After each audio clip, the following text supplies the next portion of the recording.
الحمد لله رب العالمين والصلاة والسلام على سيدنا محمد وعلى آله وصحبه أجمعين أما بعد. So we've had a bit of a break because of logistical issues, and the last lecture that we had was concerning, who can remind me?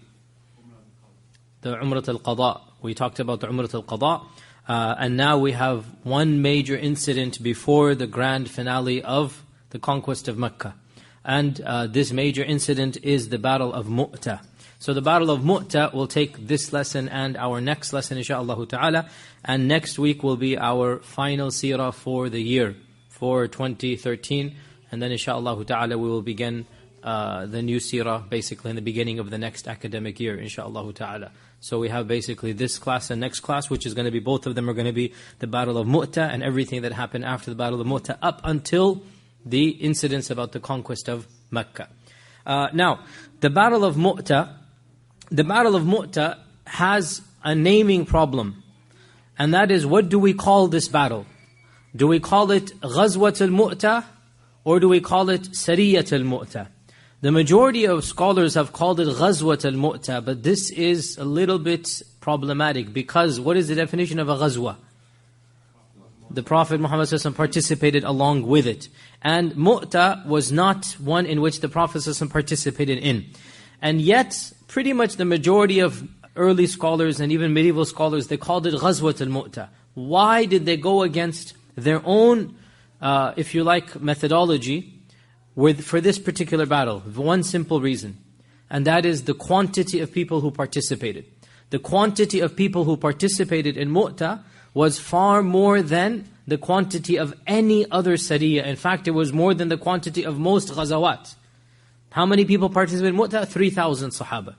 So because we had the largest quantity up until this time, and also because the enemy is not just any enemy, it is the Romans, and there is no battle that the Sahaba fought against the Romans in the lifetime of the Prophet other than this battle. The only time the Muslim faced a non-Muslim enemy, not a non-Muslim, but a non-Arab enemy, if you like, right? The only time that the early Muslims in the time of the Prophet faced a non-Arab enemy was in this battle. So it is a very significant battle, so they wanted to upgrade it, so they called it Ghazwat al-Mu'tah. But some later scholars reprimanded this terminology and they said, no, it should not be called Ghazwa because we want to be consistent. Now, the Sahaba, by the way, they didn't call it Ghazwat al-Mu'tah, they usually called it Jaysh al-Umara. And this is the wording in Sahih Bukhari and others, Jaysh al-Umara, the army of leaders. Why? Because Umara doesn't mean here princes, it means leaders. Why? Because in no other battle did the Prophet appoint more leaders than he did in Mu'tah. The most number of leaders, as we'll talk about in a while. So-and-so. Then if so-and-so is killed, so-and-so. Then if so-and-so is killed, so 3 leaders he appointed. So one after the other, he appointed 3 leaders. In no other expedition in his entire lifetime did the Prophet ﷺ appoint 3 leaders. So they called it the expedition of leaders, Jaysh al-Umara. And others call it Waq'at al-Mu'tah, or the incident of Mu'tah. So we either call it Jaysh al-Umara, or we call Jaysh al-Umara means the army of leaders. Or we call it Waq'at al-Mu'tah, but it is not appropriate to call it Ghazwat al-Mu'tah. Why? Because, as we said, Ghazwa, by definition of the early scholars, is something that the Prophet himself participated in. Now, what is Mu'tah? Mu'tah is the name of a small village and the land around it in an area that used to be in the Roman province of Syria. It is currently in the country of Jordan. So Mu'tah is currently in Jordan, in the modern country, nation-state of Jordan, the Hashemite kingdom of Jordan. And Mu'tah occurs between the 2 cities of Amman and Kark. Amman and Kark are 2 very famous cities in Jordan. These are large cities, square right between the 2 cities, literally in the middle between these 2 cities. To this day there is a small area. It is known as Mu'tah in the classical books, but modern Arabs, they call it Al-Mazar. And Al-Mazar is a village. That is, Mazar literally means the mausoleum. And it is called Al-Mazar because the 3 Sahaba are buried at that village. The 3 Sahaba that passed away, the 3 leaders, are buried to this day, and their qabrs are known to this day where they are. And there's a very small settlement of a few thousand people around that area. So it is a small village and town, Al-Mazar, to this day, that people know. Now, why did Mu'tah take place? And frankly, the answer to this question is not easy. We don't seem to have a lot of details about why such a large expedition went all the way up north at this time. And we have to kind of extract informations and reasons. And scholars have tried to piece together what is the incentive or the motivation of this battle. The number one reason given, and the earliest reason given, is mentioned by Al-Waqidi. And Al-Waqidi says that the reason why Mutah took place is revenge. Revenge for what? Revenge for the killing of Al-Harith ibn Umayr al-Azdi, who is the messenger of the Prophet ﷺ. Al-Harith was the Rasul of Rasulullah. He was the envoy, the ambassador, he had been sent to deliver a message to the Romans. And in order to get to the Romans, you have to go through the lands of the Arab Christian tribes up north. And the most predominant of these are the Ghassanid tribe. The Ghassanid tribe were the largest Christian tribe. Originally, the Ghassanids are Yemeni. Originally, they are from Yemen. And they migrated up north, and they were Christians, and they had converted to Christianity. And because they were Christians, they felt more of an affinity with the Romans than they did with their fellow Arabs who were pagans. So the Ghassanids were vassals. What are vassals? Vassals are subservient entities. They are basically, you agree to whatever the boss agrees to. And the Ghassanids were the Arab vassals to the Romans. So if the Romans needed anything in the Arab lands, they would designate the Ghassanids. You go take care of this. And in return, the Ghassanids had favor from the Romans. This is one of the favors that they're going to get, right? Why would the Ghassanids do this? Well, because when they needed help, the Romans helped them out, as we will see in the battle of Mutah. So what happened with Al-Harith, the Sahabi Al-Harith? When the Prophet ﷺ sent him up north, he was captured by the Ghassanids. The Ghassanids took him to their chieftain, Sharahbil ibn Amr. Sharahbil asked him who he was. He said, I am an envoy. Meaning, you can't touch me, I'm an ambassador. I'm an envoy, here's my letter. Right? And it is to the emperor, the Heraclius of Rome, and you must let me go. I am the Rasul of Rasulullah sallallahu alayhi wa sallam. And Sharahbil mocked him, tied him up, tortured him brutally, and with his own hands killed him. And this is a very vulgar thing to do on many counts. Firstly, obviously he's an ambassador. To this day, ambassadors, envoys are not touched. To this day, if there's any diplomatic issue, the country will not harm the ambassador. They will say, get out of here, as what happened between two Muslim countries recently, right? We know that. The envoy will say, you leave. We don't want you here. But the ambassadors, the envoys, the diplomats are never killed. This is the general rule of humanity. And the fact that Sharahbil did this, he crossed a red line. Worse than this even, is the fact that the chieftain does it himself. This is a full mockery of the Prophet ﷺ and Islam. It's one thing to tell your minions, go kill the man. And it's one thing, as he himself did, he took the spear himself and he thrust it in after he had been tortured. The Sahabi had been tortured, he'd been tied up and bound to a stake and brutally tortured. And then the final blow is dealt by none other than Sharahbil ibn Amr, who is the chieftain of the Ghassanids. And honestly, you could not get more crude and more vulgar than this man and what he had done. And clearly, this means war. And his perspective is, what are you going to do to me? I am the chieftain of the Ghassanids. I am, 700 kilometers away from you, which he was. He was far up north, remember? What are you guys going to do? This is what I think of you guys, basically.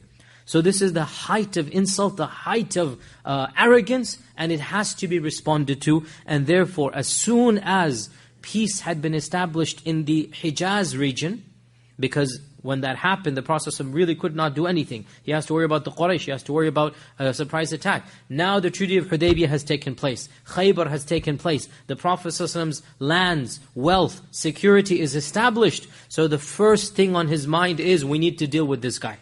Right? So that is the first reason given, and frankly it is a very good reason in and of itself. So this is the first reason that has been given. The second reason that is found in some of the books of the Seerah, and this reason frankly does not seem to have much evidence other than one report from one ancient book of the Seerah, but it doesn't seem to have other evidence, but Allah knows, maybe there was some truth to it. That the governor of Basra, now I keep on saying not Basra, Basra, and Basra was a small principality right outside of Damascus.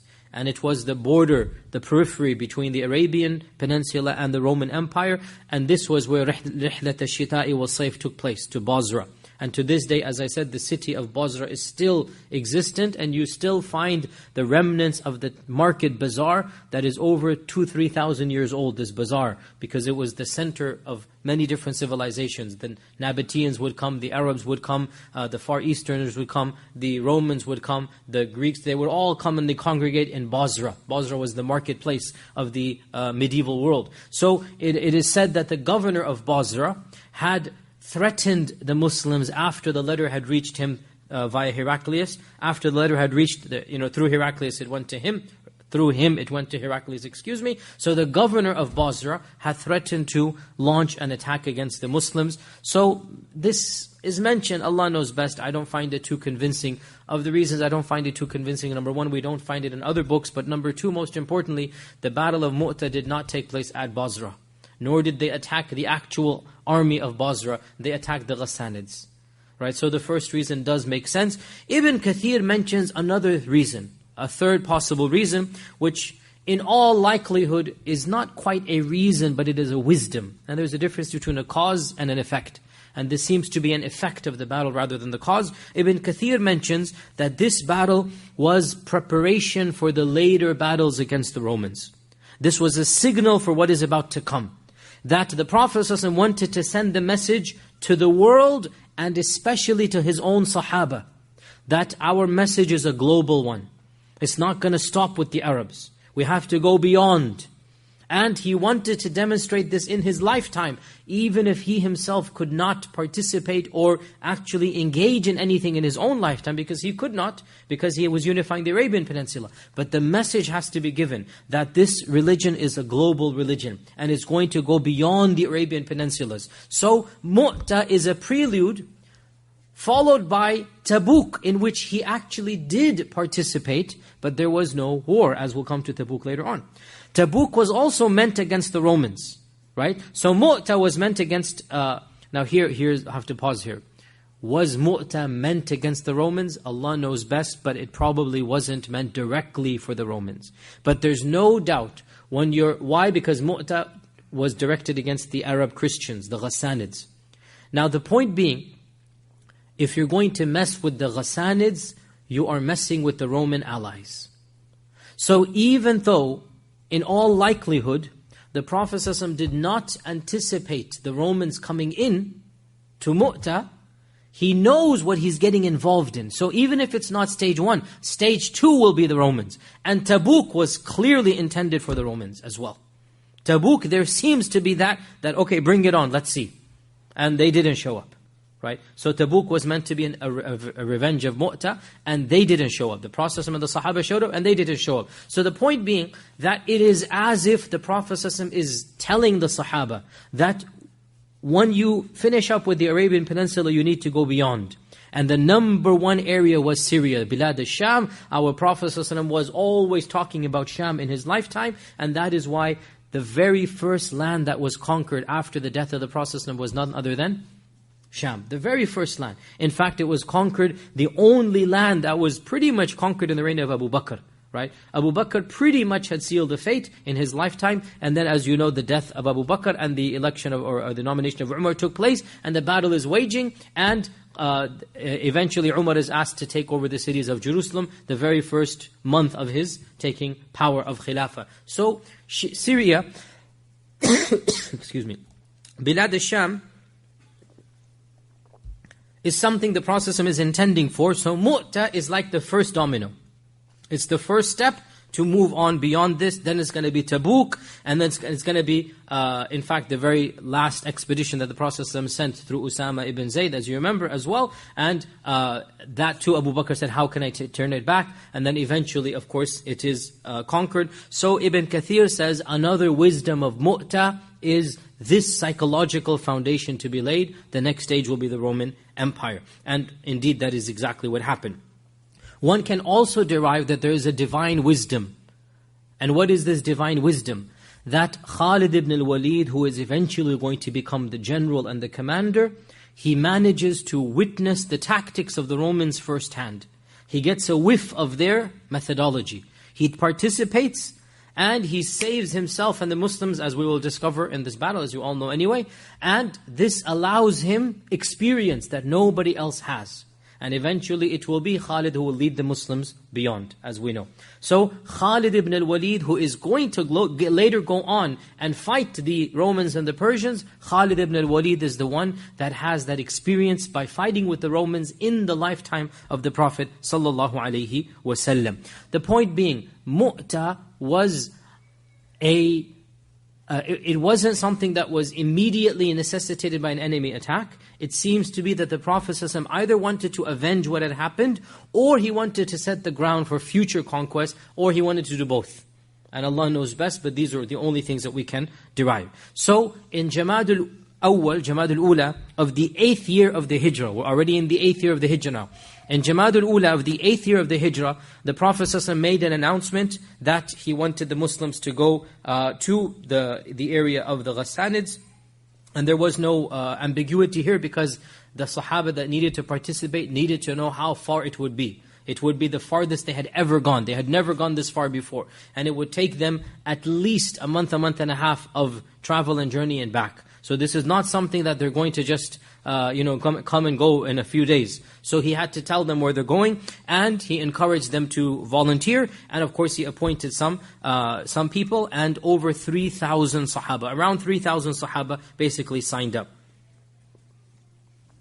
And notice over here how quickly the numbers are changing. A few years ago, Badr was 1/10 this number. Literally, 6 years have gone by since Badr.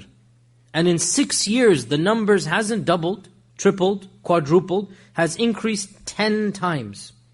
In 6 years, from 300, we get to 3,000. Forget even 6 years. 1 year ago, and a year and a half ago in Hudaybiyah, in Umrat al-Qada, we have 1,400, 1,500, right? Now within 1 year, double. And these are the volunteers. There must be other people in Medina. So from these we piece together that Medina is becoming larger and larger, is becoming a metropolis, is becoming the center of the future Islamic civilization. So 3,000 people signed up to go, and they left on a Friday of Jamad al-Awwal of 8th year Hijrah. We don't have an exact date. We know it is a Friday from a hadith in Tirmidhi. And that hadith is reported by Ibn Abbas, that the Prophet ﷺ sent Abdullah ibn Rawaha on an expedition, and it was a Friday. So Ibn Abbas said, I said to myself, should I leave with them, or should I pray with the Prophet ﷺ first, Jum'ah? Then he said, let me pray with the Prophet ﷺ, Jumu'ah, then catch up to the army later on. So the scenario is as follows. The army is leaving in the morning, maybe 8, 9 o'clock, at the crack of morning basically. And Ibn Abbas is debating, I don't want to miss Jumu'ah. So should I just wait for Jumu'ah, pray with the Prophet, so get an extra Jumu'ah, then on my horse alone quickly ride up and catch up to the army? Ibn Abbas decided with the latter, that let me just wait and pray Jumu'ah. So he prayed Jumu'ah with the Prophet ﷺ. The Prophet ﷺ finished, and he saw Ibn Abbas in the masjid. And he knew Ibn Abbas had signed up to go. He said, what is the matter with you? Why didn't you go? Ibn Abbas said, Ya Rasulullah, I wanted to pray with you and then catch up with them. He thought he wanted to get extra reward by praying Jumu'ah. So the Prophet ﷺ said that if you were to give sadaqah of all of the money of this world, you will not be able to get the reward of that having left early with them. The few hours that they have extra above you, you would not be able to get that reward back. Meaning, you sacrifice the bigger reward for the smaller reward. And the bigger reward is to be in the ghazwa with the people, even if you wanted to stay behind for a good cause, right? But that cause is something that everybody else is doing. What they are doing is a very noble thing, and if you gave all of the money in the world, you will not be able to get the reward of having left earlier. And this hadith is in Tirmidhi. There's a slight weakness in the chain, but there's no problem using it for historical purposes. And the Prophet ﷺ, the one and only time in his entire life, he appointed 3 commanders, one after the other. And what this indicates is he understood the severity of the battle. He understood this is not an easy task, that something bad might happen. Never did he appoint 3 people, one after the other. And in this battle he appointed 3 people. He appointed Zayd ibn Haritha as its leader. And he said, إِن قُتِلَ زَيْدٌ فَجَعْفَرٌ وَإِن قُتِلَ جَعْفَرٌ فَعَبْدُ اللَّهِ ibn Rawaha. If Zayd is killed, then Ja'far shall be in charge. And if Ja'far is killed, then Abdullah bin Rawaha shall be in charge. And this is in Bukhari. And in one version in Al-Bayhaqi it is added, and if Ibn Rawaha is killed, then let the Muslims choose somebody else. So he gave this command as well. If Ibn Rawaha, then you guys choose on the spot who's left and figure out who should be your leader.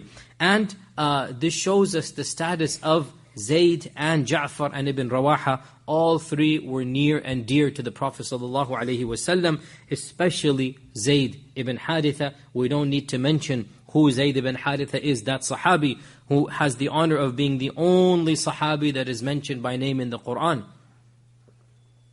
We just talked about his story a few weeks ago. فَلَمَّا قَضَى زَيْدٌ مِنْهَا وَطَرًا. That Sahabi that Aisha herself said, that never did the Prophet ﷺ send Zayd on an expedition, except that Zayd was the one in charge of the expedition. Zayd was never number 2 in any battle. Never did Zayd participate except that he was number 1. And then listen to what Aisha is saying. And if Zayd had been alive when the Prophet ﷺ had died, no one would have been chosen above him. And that's amazing, because who is Aisha? The daughter of Abu Bakr. And she herself is saying that if Zayd had been alive, no one would have been chosen above him. So this shows us the status of Zayd ibn Haritha. And even Ja'far radiallahu ta'ala anh, he felt a little bit hurt. Ya Rasulullah, I'm your cousin basically. I am your cousin and you choose Zayd. And the Prophet ﷺ sensed this, that Ja'far felt a little bit hurt, that I am number 2 after Zayd. And so the Prophet ﷺ consoled him and encouraged him and said, you do not know, perhaps this is better for you. And it was indeed better for him that he became one of the most famous shaheeds because of this coming second in place, coming second in line. So he said, you do not know, perhaps Allah has something better written for you. So Zayd and Ja'far and Abdullah bin Rawaha, one after the other, and the Prophet ﷺ, he gave them a white flag. And of course, white flag does not symbolize surrender. This is a modern Western notion. This is back then, white, black, whatever, you just have a banner. He himself handed the banner to Zayd, and he accompanied the army all the way to the standard place where every single group would bid farewell to their travelers. And this was called the Hill of Farewell, also known as... Come on. The Hill of Farewell. You all know it. You all know it. You all know it. I just said it for you. The Hill of Farewell. Thaniyatul Wada'. طَلَعَ الْبَدْرُ عَلَيْنَا مِنْ. This is what it is. None of you clicked? Huh? Thaniyatul Wada'. Thaniyatul Wada' means the farewell hill. Is literally what it means, the farewell hill. I'm positive I mentioned this. Haven't I mentioned this before? I mentioned this. I know I mentioned this, right? Thaniyatul Wada' is where, this was a small hill outside of Medina, where every single traveler that went out would be accompanied by his loved ones, his families. Just like in our times, you drop your loved ones to the airport, you walk to the check-in gate. Well, these days you can't even get in, but once upon a time, you remember, back in the 90s and 80s, you would walk with them all the way to the gate, right? And then you bid them farewell, okay? Those were the good old days. Now, what was the equivalent back then? Thaniyatul Wada'. That they would go to Thaniyatul Wada', and it was a little bit of a mound. Then they would go on the mound and then wait until the travelers had left, right? So they walk with the beloved all the way to the Thaniya. Then the locals stay on the Thaniya. Thaniya means a hill, a mound. Thaniyatul Wada', the mound of bye-bye, farewell, Wada'.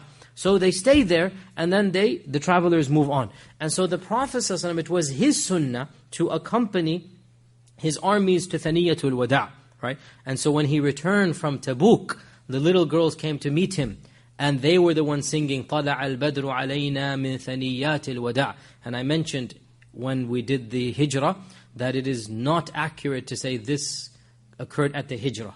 Rather, this poem was said at the return of Tabuk. And I gave my reasons then, and I'll give them again, because I know you've all forgotten. Even the note takers with their iPads have forgotten as well. So we'll go back and inshallah redo the reasons at Tabuk. But the correct opinion is that this poem was versified at Tabuk. طلع البدر علينا من ثنيات الوداع وجب الشكر علينا ما دعا لله داع. But the point being, this is ثنيات الوداع. We went into a long tangent of ثنيات الوداع. Where were we? We're in Jamadul Ula, 8th year of the Hijrah. The Prophet is accompanying the army to ثنيات الوداع, and he sends them forward and he makes dua for them, and he gives them the banner, and he gives them advice about being firm and not turning back and whatnot. Abdullah bin Rawaha was seen crying at this farewell. And someone asked him, what is the matter? Why are you crying? And he said, I am not crying because of a love of this world, nor am I crying because I have an inclination for it. But I'm crying thinking of the verse in the Qur'an that Allah has said, وَإِن مِّنكُمْ إِلَّا وَارِدُهَا كَانَ عَلَى رَبِّكَ حَتْمًا مَقْضِيًّا, that every one of you shall pass over it, meaning Jahannam.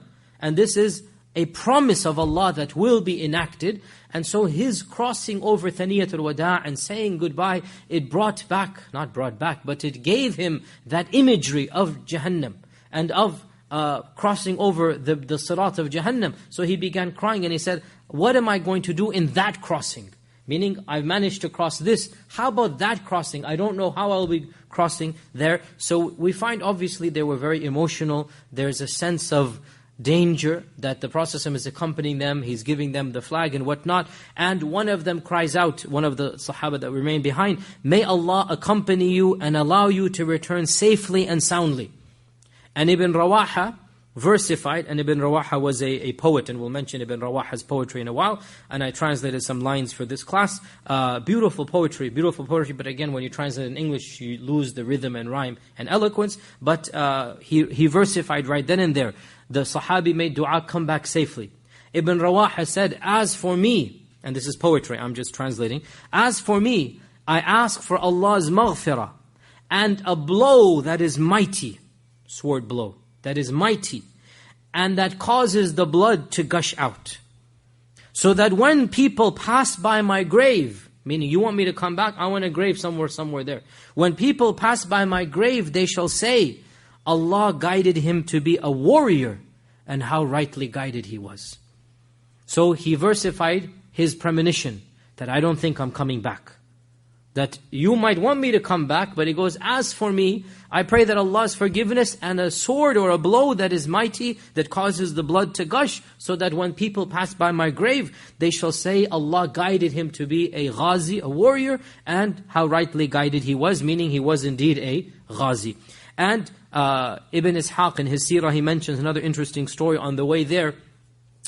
Zayd ibn Arqam is a famous Sahabi, we've done his story, or his name has come up here and there. Zayd ibn Arqam was a young man, and he was an orphan who had been not adopted, but taken care of by Abdullah bin Rawaha. So he's a distant relative of Abdullah bin Rawaha, so he's growing up in his household. So Zayd is riding on the camel with Ibn Rawaha. And he's probably now 15, 16 years old. So he's riding on the camel with Ibn Rawaha, and in the middle of the night, Ibn Rawaha, he's giving poetry, and he has another beautiful passage which Ibn Ishaq mentions. I did not translate that, but the gist of it is once again, let me die, O Allah, let me not come back, let me meet my death and die a shaheed. So he begins making this type of beautiful poetry. And the poetry is so moving that Zayd ibn Arqam bursts out into tears, that you're going to die and I'm not going to have you here. So he begins to cry. So Abdullah bin Rawaha has his stick that he used for the camel, and he, jokingly, he hits Ibn Arqam, Zayd ibn Arqam, with the stick, jokingly, not like a hit, but he hits him with the stick, and he says, Ya Luka. And Luka literally means, oh fool, but it's again a friendly way of saying this, It's not like a harsh way. Ya Luka, oh foolish one. What would it matter you if I become a shaheed and Allah blesses me, and you get the camel to yourself on the way back? And subhanAllah, like he's, praying for shahada, but at the same time he's softening the mood. Like, why are you so, okay, I get my share and you get your share. And that's exactly what happened, right? That on the way back, he was on his own, Zayd ibn Arqam. So here is Abdullah ibn Wahab saying, oh fool, why are you so worried? If I don't come back, alhamdulillah, I get what I want and you get more space on the camel. Right? So alhamdulillah, we find over here, Ibn Rawaha has a premonition that he is about to basically pass away. And who is Ibn Rawaha? Ibn Rawaha, Abdullah bin Rawaha, his name has come up a number of times. Does anybody remember anything, or do I not want to embarrass myself and you by nothing? Just move on silently, no questions, no quiz. Abdullah bin Rawaha's name has come up many times, as recently as 2-3 weeks ago. That should give you a hint. I don't see the point of notes when it's for later. When later? Every time I ask a question later, it doesn't not answered. Okay, I won't embarrass you anymore. Abdullah bin Rawaha, he has firstly, he's an Ansari, he's not a Muhajir. He's an Ansari. So from Medina, he has participated in Aqaba, so he's one of the chosen, the Nuqaba, because the Ansaris that were chosen at Aqaba are the elite of the Ansar. So Ibn Rawaha is amongst those. And Ibn Rawaha was the one whom the Prophet ﷺ sent back from from Badr to give the good news that Badr was a success. And when the Munafiqun saw Ibn Rawaha on the camel of the Prophet ﷺ, remember? That he gave his own camel to Ibn Rawaha. And he said, go tell the Muslims what has happened. And Ibn Rawaha was running into the city, overjoyed that Abu Jahl has died, and so has died, and so has died. The Munafiqun said, rather, astaghfirullah, the Prophet ﷺ has died, Ibn Rawaha has gone crazy because he's riding his camel and he's just spouting forth ludicrousness. This is Ibn Rawaha, that the Prophet ﷺ gave him the camel. Ibn Rawaha as well, he was known for poetry, along with Hassan ibn Thabit. Ibn Rawaha was another famed poet. Perhaps in some ways, he was more famed and more righteous even than Hassan ibn Thabit, but he died an early death. So Hassan is more known to us, even though in his lifetime, Ibn Rawaha was more famous. And in terms of righteousness and piety, even though all of the Sahaba radiallahu anhum, but he was of a different level than Hassan ibn Thabit. And a number of things are mentioned about Ibn Rawaha just to show his iman. Of them, there is a hadith, Ni'ma al-Rajulu Abdullah bin Rawaha, that the Prophet said, what a great man is Abdullah bin Rawaha in his lifetime. And also, he was the one, the very famous incident, you've all heard about it here and there. He was the one, once the Prophet was giving a khutbah, and a delegation or something came, so the Prophet said, sit down, meaning wait for the khutbah, sit down. So he said, ijlisu, sit down. And Ibn Rawaha was just entering the masjid. And he heard the Prophet say, sit down. So at the door of the masjid, he just sat down, right there. You must have heard, many of you heard of this incident. This is Ibn Rawaha, that he just heard the Prophet say for something else, ijlisu, and he was over there, and he didn't see what's happening. He just heard, sit down. So as soon as he heard it, sami'na wa ata'na, he just sat down right at the doorstep of the masjid, and the Prophet smiled and made dua for Ibn Rawaha. And I mentioned him 2-3 weeks ago in Umrat al-Qada. In Umrat al-Qada, Abdullah ibn Rawaha was the one who was singing lines of poetry, versifying lines of poetry about the Prophet ﷺ against the Quraysh, that, oh Quraysh, leave him be, he is such and such and you are such and such. So he is versifying lines of poetry. And Umar, as is his usual case, Umar was obviously very strict in this regard. He said, "O Ibn Rawaha, how dare you sing poetry in front of the Prophet ﷺ in the state of Ihram, in Mecca? Like, come on, we have you no shame. How can you do this?" And the Prophet ﷺ said, "Da'uhu, let him be, for verily his words are more painful to the Quraysh than arrows coming from the heavens." Or because, of course, sometimes propaganda and, PR is sometimes more painful than physical. So he said, let him be, this is what he needs to be doing. And of course, I've said this many times before, so poetry is a weapon of the people of the past, and in our times it is media and internet and other things of this nature. We need to use the tools of our times to do what the Prophet ﷺ allowed the earlier Sahaba to do. So this is Abdullah ibn Rawaha. He has a whole stellar legacy, and he is a poet, and in fact, even in this battle of Mutah, there are entire passages which we don't have time to go over. I'm just giving you tidbits. On his way there, in the battlefield, he has poetry before he passes away. All of this, we just have tidbits, and we have to this day recorded. Nonetheless, so they're on their way to basically what is now Jordan and the peripheries of Syria. And they march to the land or the province of Ma'an. And Ma'an is basically in the country of Jordan. But it appears that the Ghassanids panicked. They heard that a large group of Muslims, larger than any that had ever left Medina, appeared. And they panicked. And they sent out emissaries to every one of their allies, including the Romans. So they sent out emissaries to a number of other Christian Arab tribes. And these were the tribes such as Lukham or Judham or Alqin. These are all Christian Arab tribes.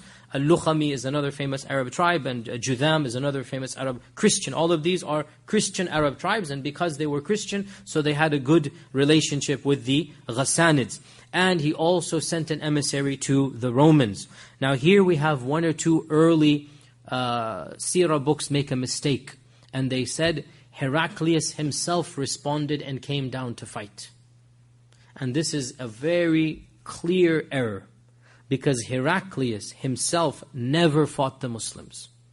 And even later on, when the conquest took place of Jerusalem and whatnot, and Heraclius is still around, Heraclius never participated directly against the Muslims. How could he, when he knew that this was a prophet of Allah? How could he himself, he never participated. Not that we're exonerating his kufr, he died a kafir.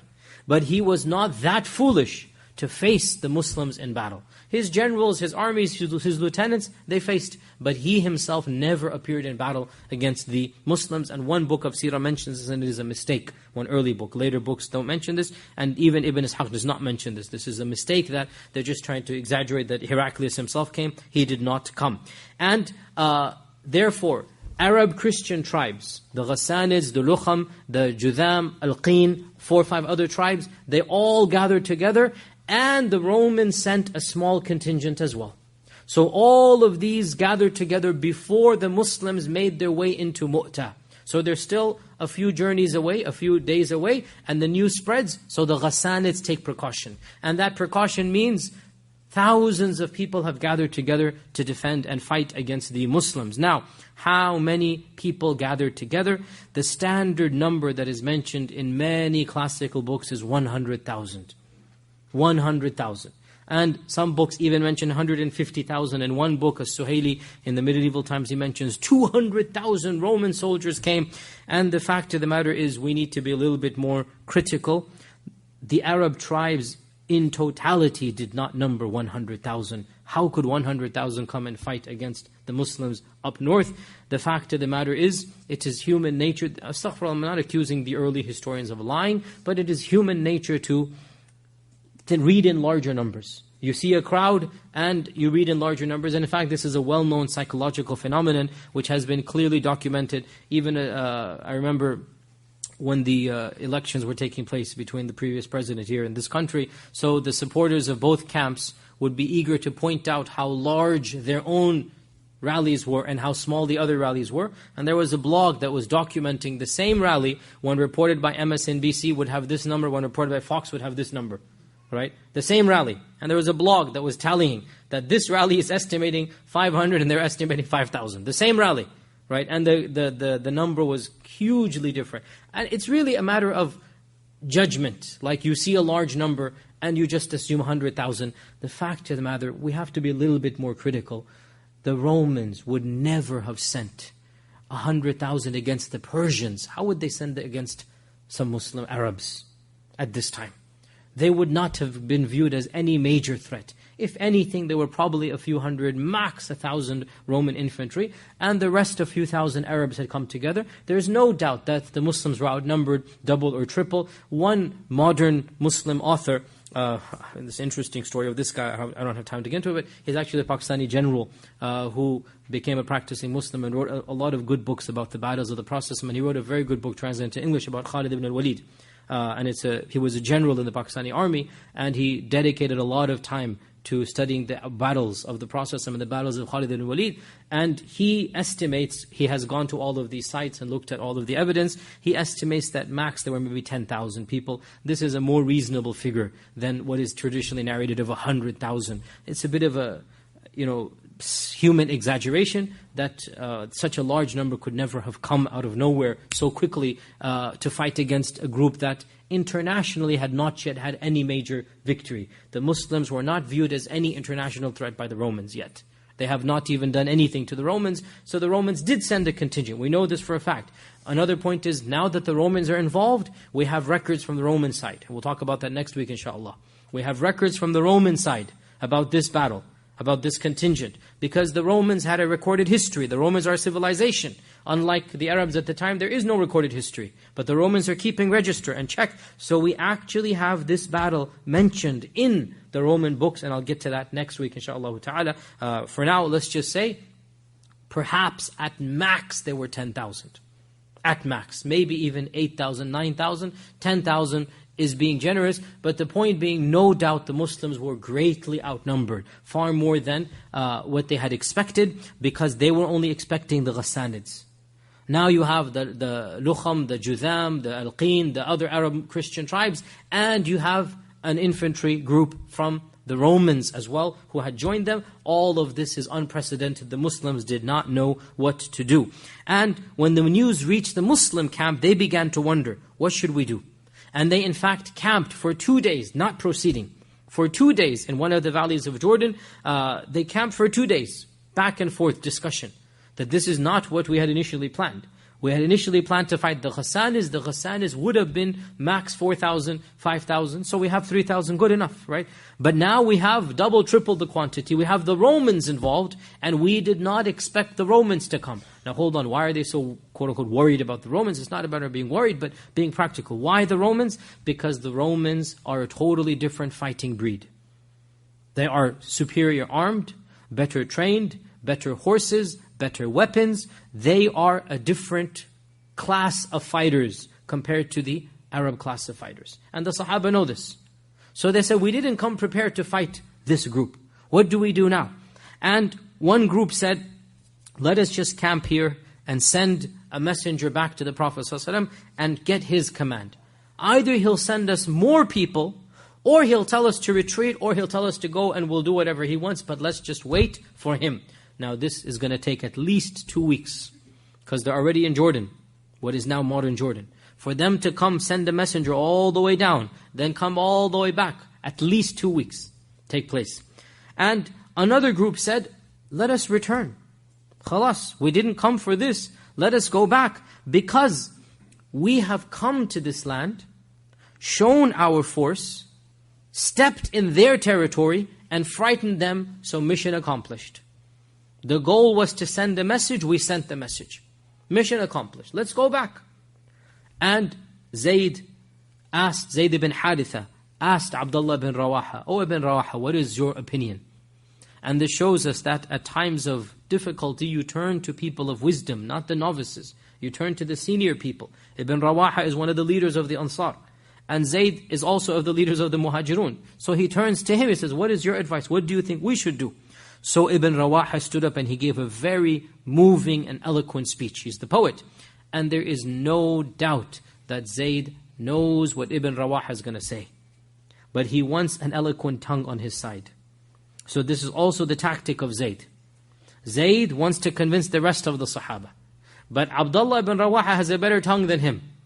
And throughout the journey, Ibn Rawaha has clearly given his hints. I'm going to die shaheed, khalas. That's it. Everybody knows this. So Zayd choosing Ibn Rawaha is basically knowing what Ibn Rawaha is going to say. Ibn Rawaha stands up, the most eloquent of the group, and he gives a beautiful khutbah. Ya qawm, O my people, what you're scared of is exactly what you're after. Beautiful way to begin. What you're scared of is what you are desiring. You're scared of death, but don't all of you want to die shaheed? Right? What you're scared of is your goal. So you are scared of your goal because of your goal. Your goal has become an impediment for the actual goal. You see what I'm saying here? Right? What you're scared of is exactly what you're running away from. And that's what you want, i.e. shahadat and death. So the point being, he's saying you're scared of dying. Isn't that why we're all here? That's the ultimate goal. And what is the matter with us? That Allah will bless us with one of two things. إِحْدَى الْحُسْنَيَيْن, as Allah says in the Quran. إِحْدَى الْحُسْنَيَيْن. Either victory or shahada. Either victory or shahada. And we know that Allah does not help us through quantity or weapons, but rather through our Islam that Allah has blessed us. So let us go forth and face one of the two inevitable realities. So he gave them a rousing lecture, and that sealed the fate. Everybody was motivated that we've come so far, let it be. The Prophet ﷺ sent us, so let us go forth. And so they all decided to go forth and face the Romans and the Arab Christians.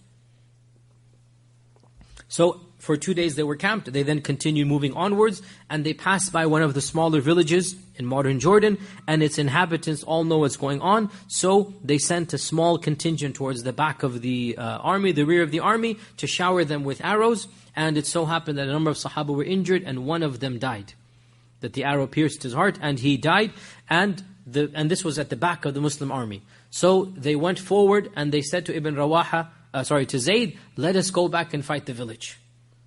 And for sure they could have fought the village, because the village is a small amount. So this shows us, by the way, that the whole landscape was hostile. Everybody obviously would be against them. Understood, they're going to enemy territory. So let us go fight the village. And Zayd said, no, I don't think this is a good idea. For the enemy is in front of us. And I don't want to be sidetracked into another battle that will wound and tire out and separate us before we meet the enemy. So he sacrificed, even though the village could easily have been taken care of with the 3,000. But no, we have a bigger thing ahead of us. What has happened. Let's deal with the bigger guys first. So he refused to get retaliation, and he moved onwards towards higher up north. And eventually they decided to, and it was the Muslims who decided the area of the land known that is now called Mutah. And it was, as we said, a small encampment, and there was a large plain. And we have to guess why this land was chosen. We don't know. And again, realize because the Prophet did not participate in Mutah, so even the reports about it are far less than the reports of Uhud and Badr and Khandaq. Because anything that the Prophet is not immediately involved in, automatically the reports diminish. So we have to piece together. The whole battle of Mutah is recorded in a page or two. That's it. All of the details we really do not know, sadly. And that's one of the problems of, as we're reconstructing the seerah, it's just something we have to kind of piece together. The point being, probably they chose the land of Mutah or the ground of Mutah for logistical reasons. Definitely, one of the things that we know for sure, ease of access to water. Because they are travelers. They are not in land that they're familiar with. So there was a river close by that they could get their water from. Probably, if we want to read in even more, and there's no harm in doing so, probably we can also say there was a line of retreat that they could take advantage of if the need arose to. Why do we say this? Because that's exactly what happened with Khalid ibn al-Walid. Did Zayd have this in mind? We'll never know. But it could be added that perhaps he also had this in mind. That there's a line of retreat that would protect them if the need arose. Because definitely, even if Zayd didn't have that in mind, the land did have such a passage that Khalid ibn Walid took advantage of later on. And we'll talk about that next week, about that issue of Khalid ibn Walid. And it was the Muslims who chose this area of Mutah. And as always the case, they divided themselves into three. They have the middle, and then the right and the left, and each one was given a commander. And Al-Waqidi reports that Abu Hurairah was a part of the expedition of Mutah. And remember, Abu Hurairah had met the Prophet ﷺ where? Where does he join the Prophet ﷺ? Abu Hurairah? Khaybar. He joins him at Khaybar. Abu Hurairah joins him at Khaybar, and Abu Hurairah is given a little bit of, yes, you're vindicated, yes, alhamdulillah. He's given a little bit of the shares of the booties of Khaybar as well. Right, so Abu Hurairah and Ja'far did not participate in Khaybar, but they got some of the ghanima of Khaybar. So Abu Hurairah was a part of the battle, and Al-Waqidi says that when Abu Hurairah, and this is the first battle of Abu Hurairah, so Abu Hurairah has not fought Badr or Uhud or anything, and by the way, a lot of people don't realize Abu Hurairah, even though he's a narrator of hadith, he also fought in battles. And this is the battle of Mutah, which is one of the most traumatic battles. He was a part of that battle. So Abu Hurairah's eyes opened up wide when he saw the army in front. And one of the Sahaba chided him. And he said, "What is the matter with you, Abu Hurairah? Are you amazed and shocked at how large the army is?" So he said, "Yes." So the Sahabi said, "But you were not with us at Badr. You were not with us at Badr. And let me tell you, we did not win because of the size of our army." And what does this show, this comment? About their iman and their point of view on the battle right now. Confident that they're going to win. They are not walking into a suicide. This is the point here. They are not thinking, "Oh khalas, just because we're 3,000 and they're 10,000, 9,000, we're going to lose." No. They believe they're going to win and be victorious. And this is the attitude of the Muslim. The Muslim does not walk into a suicide attack. This is not what the Sahaba did, and what some modern scholars use to try to justify, quote-unquote, these suicide attacks and bombings that some people do in our times. Wallahi, the seerah does not demonstrate this at all.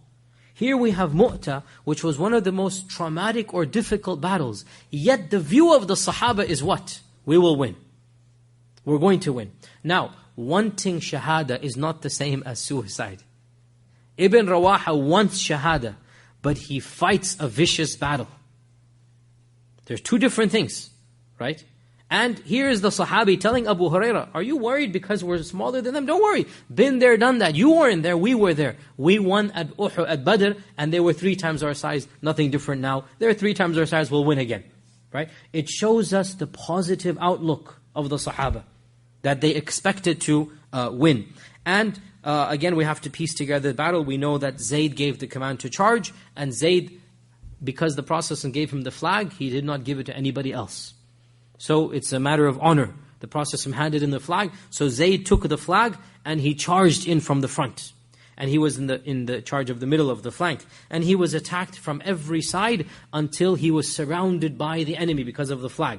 And the enemy always wants to get the flag. He was surrounded by the enemy forces, and he met his death surrounded by a whole flank of non-Muslims around him. We don't have the details of who killed him or how he died, but he was killed. And when he was killed, so Ja'far took the flag.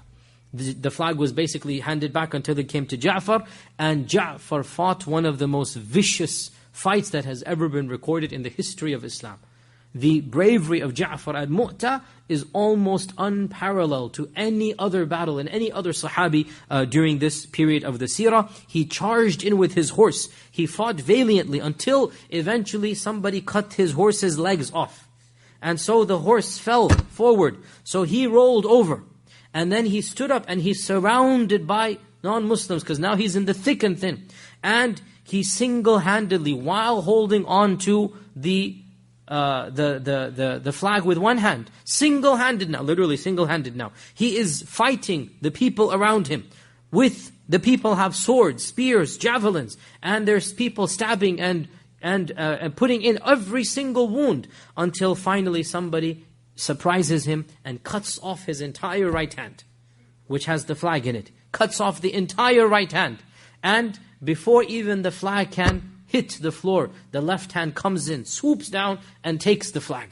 So now he is literally just standing there, with one hand, and the flag is in there, and as a matter of basically, pride, the other group chops off his left hand, because they want to embarrass, they want to get the flag fall. And the flag this time does fall to the ground, but he bends down and takes the 2 stumps and then puts it on his chest and raises it once again. And finally a Roman infantryman comes and literally cleaves him in half from behind.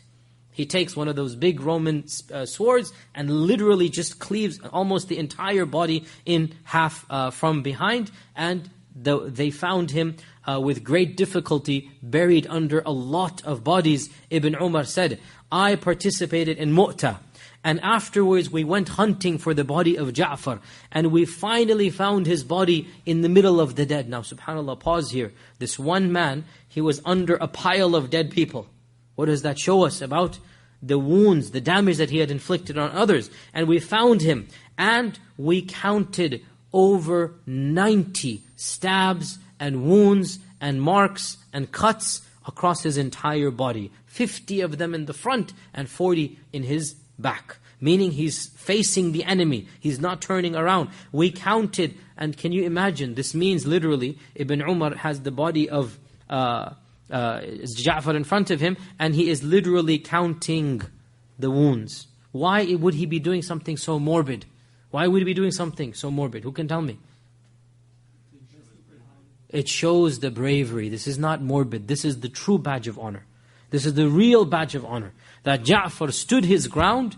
He kept on holding to the flag until 90 people had basically wounded him. And still, he has not given up until his soul leaves his body. And both of his hands were cut off. And it is reported in Sahih Bukhari that Abdullah ibn Umar, the same Ibn Umar, whenever he would pass by the children of Ja'far, he would say, Salamu alaykum, O sons of the one with two wings. Yabna dhil janahain. And there are many ahadith that put together become Hasan, each one is slightly weak, that the Prophet ﷺ says, I saw Ja'far in Jannah, Allah had given him two wings instead of his two hands, and he is flying around anywhere that he wants. So that's why Ibn Umar would say, Assalamu alayka, O children of the one with two wings, Yabna dhil janahain. So if somebody says, who is the one with two wings? It is Ja'far ibn Abi Talib. He is the one with two wings. Yabna dhil janahain is the children. And the Prophet said, I saw Ja'far with two wings in Jannah. And when Ja'far dies, then Ibn Rawaha takes the flag. And Ibn Rawaha, before he plunges in, he hesitates. And on the battlefield, and subhanAllah, you have to be a classical Arab to do this. Modern Arabs have lost this talent. Versifying on the spur of the moment, right? Sah, you've all lost the talent. It doesn't exist anymore, right? Just to versify on the spur of the moment, with the pressure, with the this is a talent that has long, gone. Modern Arabs' got talent is nothing other than Western talent. This is not talent. This is regression, not progression. Real Arab talent, Arabs' got talent was poetry. You just, on the spur of the moment, you give their poetry. And that is unfortunately almost gone now. وَقَلِيلٌ مَاهُمْ. But Ibn Rawaha, he began to versify. And one of the people on the battlefield narrates this to us later on. And it's like a paragraph. And some of the few lines I just translated for you, that before he plunged in, he paused. Because he knows this is death. Now subhanAllah, he's been waiting for death all of this journey. When he sees it, pauses a bit. And he says something, and somebody hears him. And he's speaking to his own soul. And he says, I swear, O my soul, you shall proceed. You shall proceed, or لَتُكْرَهُنَّ, I will force you to proceed. Meaning his soul is now battling with him. Right? It's beautiful, like he's in jihad against himself. Right? And he's telling his soul, you shall proceed, or I will force you, لَتُكْرَهُنَّ, to proceed. The people have gathered. The clamor has risen. But what is the matter with you? You don't want Jannah. لَتُكْرَهُنَّ, now you have Jannah. Then he says, surely what you have desired has eluded you for too long. What are you, Ibn Rawaha, except a drop of fluid put in a shanna, put in a bag, meaning you are nothing but a morsel, a drop of despised, nutfatun fi shunna. You are just a drop in a despised bag, despised fluid in a bag. What are you that you're so precious upon yourself? Meaning what here? He's telling his soul, what's the matter? Why are you scared now? This is what you've been waiting for. Jannah's around the corner. You had better go or I'll force you. Why do you want to stay when you're nothing but a drop of despised fluid? That's all that you are. And you want to remain in this state when you have the potential to go much beyond this. And he then jumped into their ranks and he died a shaheed as well. And subhanAllah, what this shows us is something so beautiful, so human. This is what makes the Sahaba. And what is that? They are not angels. He's been wanting shahada for this whole journey. Now it's right in front of him, and what happens? His humanity is shown. He hesitates. Wallahi, me and you, we would have fainted or run behind. He hesitates, right?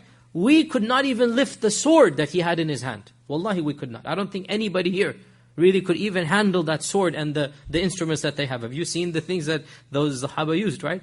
So he hesitates. What is bravery? Bravery is to conquer your fear. It's not to not feel fear. Then if you didn't feel fear, you're not a human. Bravery is to conquer your fear. He feels the fear. Then what happens? He conquers it. And wallahi, to me, now some people might read in, and some have done, those who want to make fun of the Sahaba, the other groups and whatnot. So they make fun of this and say, oh, this Sahabi is now, scared of death and whatnot. Wallahi, subhanallah, this is not fear, this is bravery. This is the essence of bravery. And it shows us the humanity, that he's so close to death, but who amongst us can just walk in like this? So he's debating, and then finally his Iman gets the better of him, and he eventually goes in and he dies a shaheed. And then Thabit ibn Arqam from the Ansar, he was a Badri, he was a famous Sahabi from the Ansar. Thabit ibn Arqam, when the flag falls, Thabit jumps in and gets the flag and runs out of the melee, and he takes refuge in a little bit of area behind the army. And it is allowed in our religion. Allah says in the Quran that you may turn your back if you're trying to regroup. إِلَّا مُتَحَرِّفًا لِقِتَالٍ. So he turns his back and runs away because he wants to get the flag to safety. The flag is the symbol of safety. And he runs back into the safer area and he says, "Halummu ilayya, O Muslims, come to me." So the battle is taking place 20, 30 meters away, 50 meters away. The battle is taking place. We need a new leader. So whoever is there, come quickly around me. So the Muslims regroup because he has the flag. And he's not Zayd, and he's not Ja'far, and he's not Ibn Rawaha. It's pretty clear all three are gone. He's holding the flag. And when a group come around him, he says, "Quickly choose a leader amongst you. Who will be our leader?" And he's holding the flag and he says, "Who's going to be the leader?" Obviously somebody's going to say, "You." Obviously, it's human nature, right? You be the leader. And he says, "No way, not me. Choose somebody else."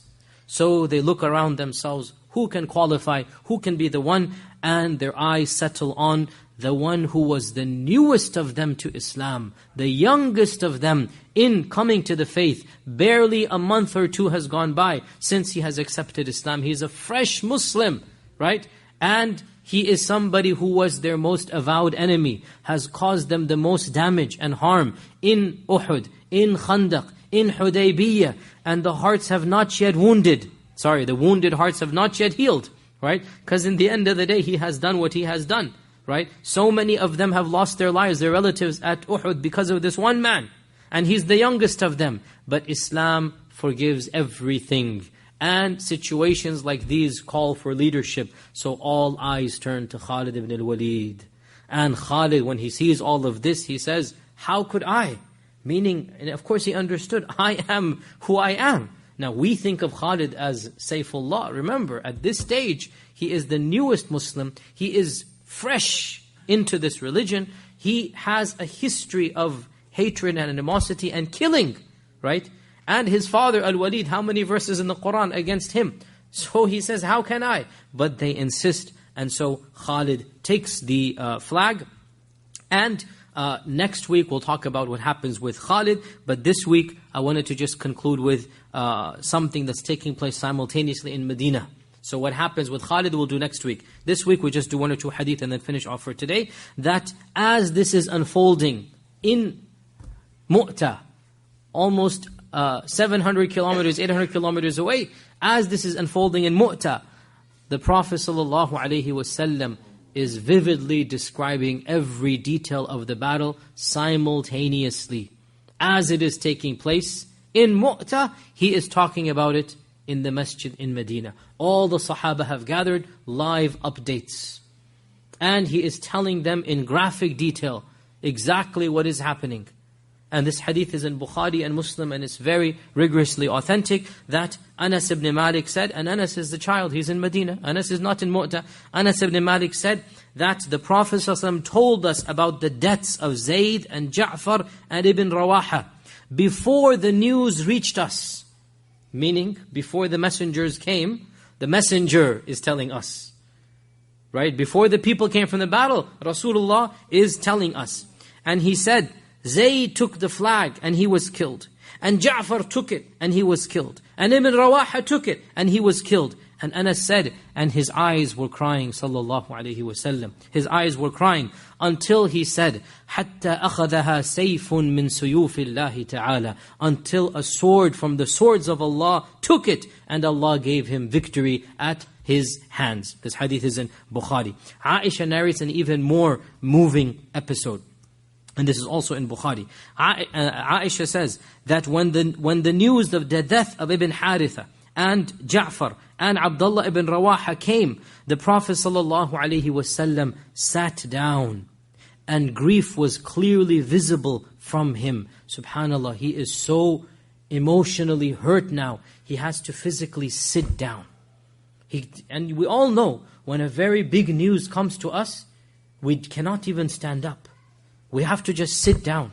Can you imagine the stress and the pain and the anguish?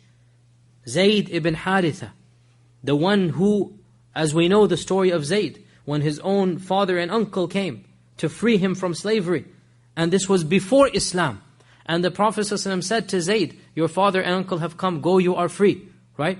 And Zayd is shocked, you want me to go back with them? And he turns to him, what did you tell them? And he didn't say, Ya Rasulullah, he's not Rasulullah this time. What did you tell them?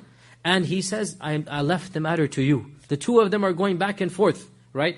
That I left the matter to you. And he tells his father and uncle, in that case, I will never choose this man over anybody else. And his father says to Zayd, oh my son, you will remain a slave with a strange tribe rather than come back a free man with your father?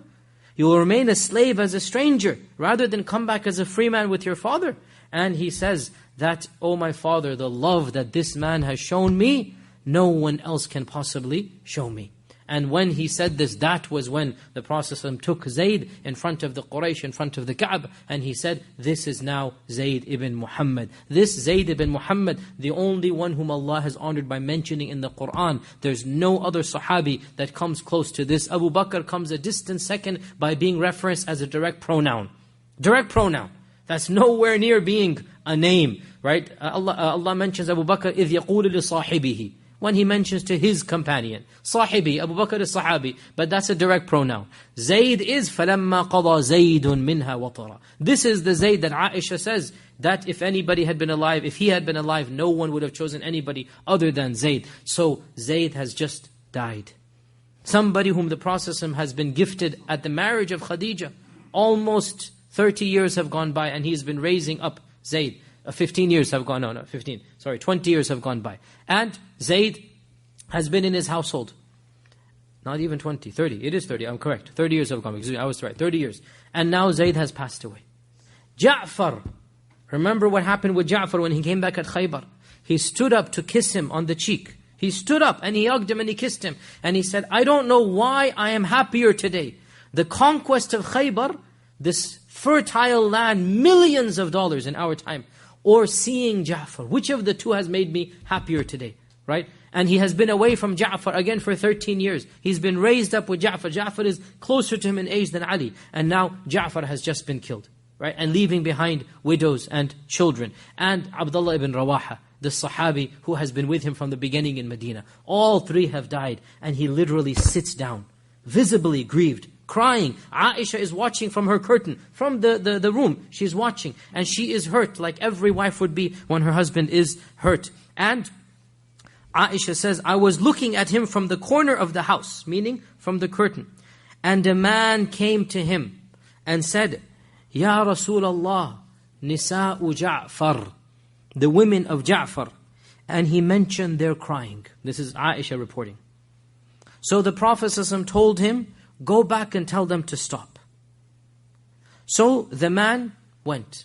And then he came back again and he said, Ya Rasulullah, I stopped them, I prohibited them. Then he mentioned that they didn't listen. So the Prophet ﷺ again commanded him. And again the man returned for the third time. And he says, Ya Rasulullah, the women have overpowered us.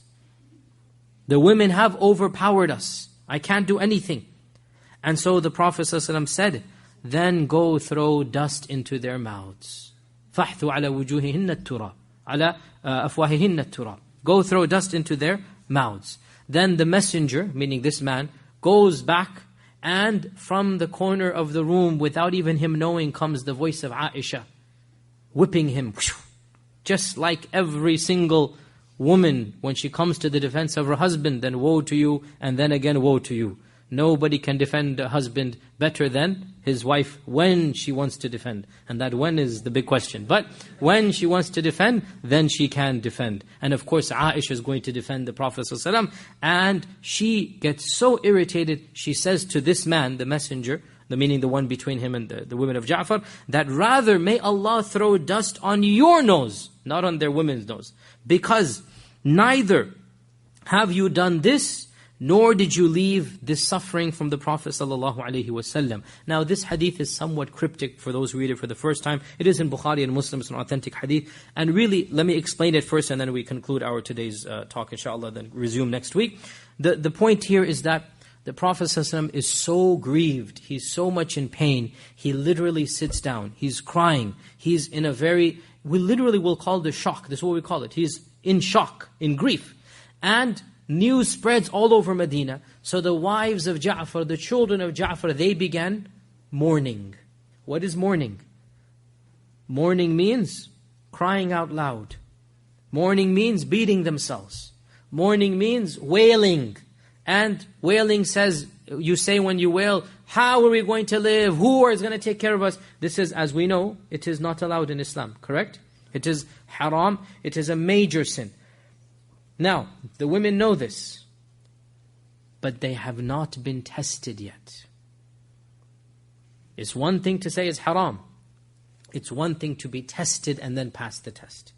So for the first time in this household, the man dies.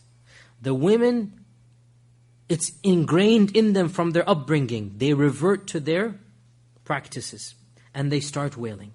So this man, who is this man? He's not mentioned because Aisha is narrating the hadith and she was harsh to him. So as is her sunnah, she doesn't mention names. So we don't know, some cousin, some relative. This man comes and he says, Ya Rasulullah, the women are wailing, what do I do? What do I do? So the Prophet ﷺ says, and by the way, notice as well, when Aisha narrates, what does she say?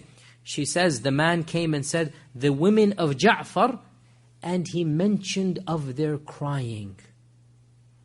Notice, what has she done? She's toned it down. She did not mention their wailing, even though they're not just crying. You understand this point here? Aisha is covering up the faults of these women. No need to mention explicitly what is understood. She's not a gossip monger. She's not a tattletale. She's not somebody that wants to spread everything. No. She simply generically says, he mentioned of their crying. And they weren't just crying. Because if they were crying, there's nothing haram in that, is there? Right? They were doing much more than crying. So, the Prophet says, go back and tell them stop. The man comes and he goes, I did. So the Prophet says, go back and tell them again to stop. Right? Then he comes for a third time. Now, wallahi, put yourself in the shoes of this man. Whoever he was, the cousin or an elder son or whatever, he's confused. He can't control his own women. He's also in shock. His own relative has died. He's trying to get some comfort and help. He's going to the Prophet ﷺ. And what can the Prophet ﷺ do? The women are panicking. The women are wailing and crying. And so the third time, and no doubt the Prophet ﷺ has every right to get frustrated. Now this is an expression in Arabic, go throw dust, as we know. We should know by now. It's not a literal thing. It's just the way the Arabs expressed irritation. This is like when you express irritation, right? This is not a literal thing. It just means irritation. It means they're doing something wrong. And it's not meant to be done literally, take dust and throw it in their faces. And what we find here, subhanAllah, I really love this hadith for so many reasons. Of the reasons I love this hadith, it shows us the traumatic reality of the Sahaba. It's a human image here. Of the reasons I love this hadith, the Prophet ﷺ is being very pragmatic. It is haram to wail, correct? Okay, women are wailing. What has he done? He's told them 3 times, stop wailing. They didn't stop. What are you going to do? What can you do? This is the point here. There was an element of pragmatism, right? He's irritated, he's frustrated, he's in trauma. The women are going even more in trauma. He's trying to calm them down through this man. The man is saying, the women have overcome us. We can't stop them from wailing and screaming. And he just comes irritated. He says, then go throw dust on their... Meaning, the point is, what do you want me to do then? What can I do? They're not doing it. You're not stopping them. What do you want me to do?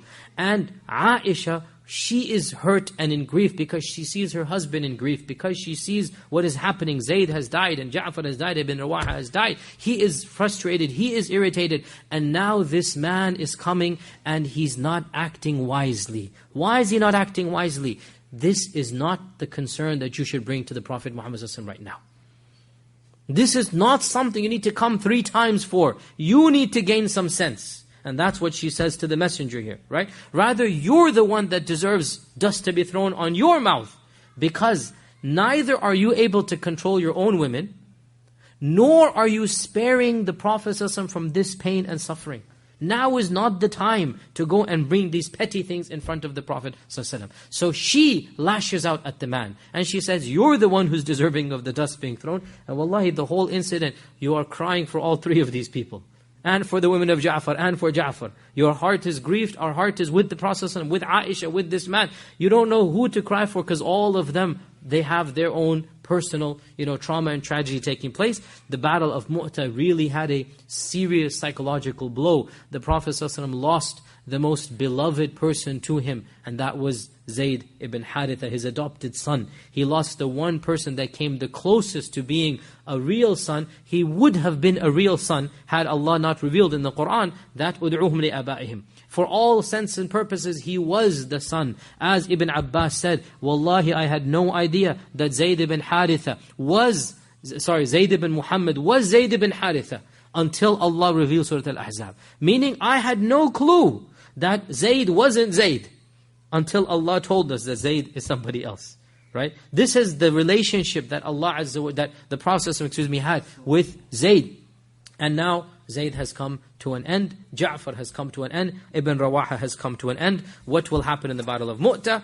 On that cliffhanger note, inshaAllah ta'ala, we will come back next Wednesday, inshaAllah ta'ala, and finish off our seerah for 2013. As I said at the beginning, this will be, the next week will be our final seerah for 2013. Then there'll be a little bit of a break, and then we'll come back at the beginning of the new academic year and calendar year, and then resume our seerah from there. And we are already late, so we'll pause questions to next week, because we'll stop Mu'tah next week, inshaAllah ta'ala. And with that, we give the adhan and pray salat al-Isha, inshaAllah.